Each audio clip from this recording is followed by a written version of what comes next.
विगत कुछ वर्षों से हमारे देश के अंदर एक ट्रेंड चला आ रहा है कि फिल्म इंडस्ट्री से जो भी लोग फ्लॉप होने लगते हैं वो राजनीति का रुख कर लेते हैं और जो सत्ताधारी पार्टी होती है उसकी बड़ी तारीफ करते हैं।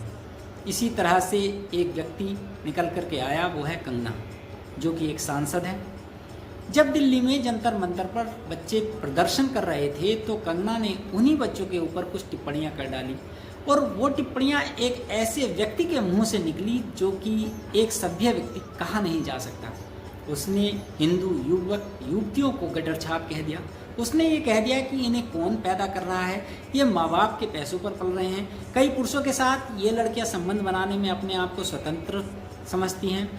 इस तरह की कई बातें कंगना ने कही जो कि बहुत ही अधिक आपत्तिजनक हैं और इतनी आपत्तिजनक हैं कि एक सभ्य स्त्री के मुंह से दूसरी किसी भी युवती अथवा स्त्री के लिए ये बातें निकलनी नहीं चाहिए। अब बात यहाँ ये उठ करके आ रही है कि क्या कंगना ऐसी समाज में जा कर के रही? क्या कंगना ने इन लड़कियों के साथ 2-4 रातें बिताई? क्या कंगना ने इन लड़कियों के जीवन चरित्र को स्टडी किया?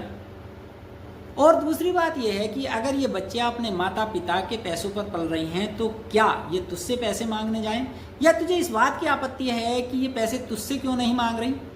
ऐसा कह करके कंगना ने अपने स्तर को गिरा दिया और संभवतया कुछ लोग ये भी मानते हैं कि कंगना ने अपनी रियलिटी को समाज के सामने रख दिया, क्योंकि एक सभ्य व्यक्ति किसी भी लड़की अथवा किसी भी युवती के लिए इस कटर छाप जैसे शब्दों का प्रयोग नहीं कर सकता, क्योंकि वो भी किसी की संतान है।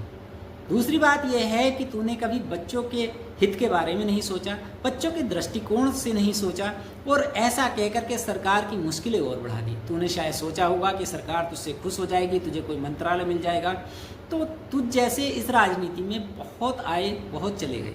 तुझसे अच्छी तो सयानी घोष रही जिसने कम से कम किसी बच्ची के ऊपर अभद्र टिप्पणी तो ना की।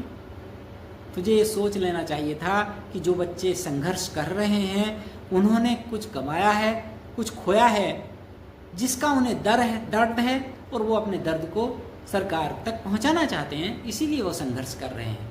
लेकिन तुझे उससे कोई लेना देना नहीं, तुझे बस लाइमलाइट में आना है। तुझे ये धरना प्रदर्शन एक प्लेटफॉर्म मिल गया और तूने उसका लाभ उठाना शुरू कर दिया।